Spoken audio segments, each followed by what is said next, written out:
শরীরের মধ্যে দেয় নাই, তাহলে বেঈমান নামাজ পড়ো না কেন? কেন নামাজ পড়ো না? আমি দাঁড় করে এখানে অসংখ্য ছেলে এখানে আছো, এখন চেহারা দেখতে বোঝা যায় তোমার ওই চেহারার মধ্যে তো হাইওয়ান আর জানোয়ারের চেহারা। যেই হাইওয়ান আল্লাহকে সেজদা করে না। আজকের এশার নামাজ পড়ো নাই, আজকের মাগরিব এক ওয়াক্ত নামাজ পড়ো নাই, এমন অসভ্য জঙ্গলি এখানেও তো বসে আছো।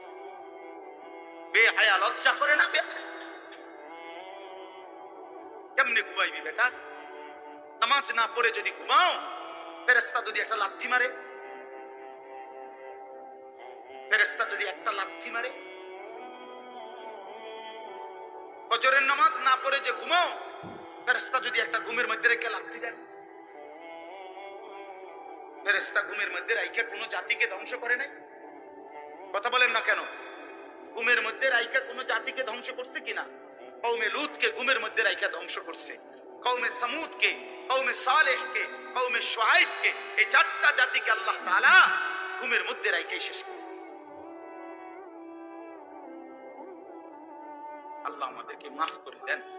আমার কথা রাগ করো না ভাই, উদ্দেশ্য তোমার লগে কোনো ঝগড়া করা না, আমি কোনো কাজে লাগছি না, ঠিক কিনা বলেন না কেন? মাকসাদ কি আপনাদের লগে আমার ঝগড়া? দীর্ঘ 20টা বছরের বেশি হবে, আজ থেকে 20 বছরের উপরে হবে এই জমিনে আমার আশা দেওয়া। সুখে দুঃখে আনন্দ বেদনায় মূল্যায়ন অবমূল্যায়ন সর্বাবস্থায় আমি আসছি আল্লাহর দয়া। বলেন আলহামদুলিল্লাহ। আলামিন আমার কাছে মাদ্রাসায় গেছে, হয় আমার অনেক অনেক মহব্বতের ছাত্র। প্রতিটা ঈদ, রমজানের ঈদ, কোরবানির ঈদ, আমার একমাত্র ছাত্র হয় এই ছাত্র, এই আলামিন, এই একমাত্র আমার একজন ছাত্র ব্যতিক্রম, যার একটা আমল আমি সবসময় বলি যে প্রত্যেক ঈদের দিন হয় আর কেউ ফোন করুক বা না করুক, হে আমারে ফোন করে। ভালো আছে নিউজ, আজিব, এটা তার সবসময় আমল। বহুদিন যাবত আমি দেখছি। আল্লাহ তাআলা উত্তম বিনিময় দান করেন। দিনের পর দিন, বছরের পর বছর শুনলাম, অথচ কিছুই আমি উপলব্ধি করলাম না। এটা ইনসাফ না। আল্লাহর কথা মানুষের পরিবর্তনের জন্য, এই কোরআনের কথাগুলো আমাদের জিন্দেগি বদলাবার জন্য। মসজিদে জুমার নামাজে প্রত্যেক জুমায় বয়ান হয়, এক বছরে 52 সপ্তাহ।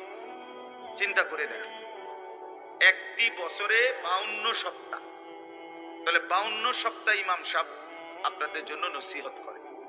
এইভাবে যদি 30 বছর 40 বছর ধরে শুনে থাকেন, তাহলে আজকে কতদিন ধরে আল্লাহর কথা শুনতেছে? বছরে 52, তো এভাবে 40 বছর, এভাবে 30 বছর, এভাবে 50 বছর। অথচ এত লম্বা সময় আল্লাহর কথা শুনবার পরেও এখনো মিথ্যা বলা ছাড়তে পারলেন না। এত লম্বা সময় আল্লাহর কথা বলা শুনবার পরেও বিড়ি সিগারেট খাওয়ার অভ্যাসটা ছাড়তে পারলেন না। এত লম্বা সময় আল্লাহর কথা শুনবার পরেও চা দোকানের আড্ডা বন্ধ করতে পারলেন না। নাচ গান দেখা, টেলিভিশন দেখা ছাড়তে পারলেন না। তো কখন ছাড়বেন না? সময় হবে কখন? এক মুসলমান বাঁচে কয় বছর? হায়াত তো একেবারেই ছোট্ট, সংক্ষিপ্ত হায়াত। তো সেখানে আমি যদি আখিরাতের কোনো প্রস্তুতি না নেই, তো সময় হবে কখন? মূল কারণ কি? মূল কারণ হলো গাফলত, এই খামখেয়ালি ভাব। ইমাম সাহেবের কথা বলে, বয়স্ক মাঝ বয়সী কিছু মুসল্লি আছে, এই বসে বসে জিমায়, মসজিদে বসে বসে জুরায়। আর কিছু ছেলে পেলে আছে, তোমরা শুধু শুধু দুষ্টামি করো, মসজিদে বসে কথাবার্তা, ঠেলাঠেলি, ধাক্কা ধাক্কি। আরে ভাইয়া, একজন মানুষ কতক্ষণ দুষ্টামি করে? মস্কারি, ইয়ারকি, পাত্রামি কতক্ষণ? আমরা মুসলমান, আমাদের আল্লাহ আছেন, আমাদের রসুল আছেন, আমাদের কোরআন আছে, আমাদের ইসলাম আছে। আমাদের জিন্দেগি লাগাম ছাড়া না। লাগাম ছাড়া হাইওয়ান জানোয়ারের জীবনই যদি হতো, তো আল্লাহ তাআলা আমাদেরকে মানুষ মুসলমান বানাইতেন। মুসলমান বানাইছেনই আল্লাহ তাআলা একটা মহৎ উদ্দেশ্য, একটি উদ্দেশ্য। প্রতিটা মানুষকে আল্লাহ তাআলা উদ্দেশ্য নিয়ে বানাইছেন। আফাহাসিবতুম আন্নামা খালাকনাকুম আবাসা কুরআনুল কারীমের মধ্যে আল্লাহ তাআলা বলেন, বান্দা তোমরা কি এই ভেবেছো যে আমি আল্লাহ তোমাদেরকে অনর্থক বানিয়েছি? কোনো উদ্দেশ্য নাই, এমনি এমনি। ওয়া আন্নাকুম ইলাইনা লা তুরজাউন। এবং আল্লাহ তাআলা বলেন, তোমরা কি এই মনে করেছো বান্দা যে আমি আল্লাহর কাছে তোমাদেরকে ফিরে আসতে হবে না? কি ভাবছো আমার কাছে আসতে হবে না?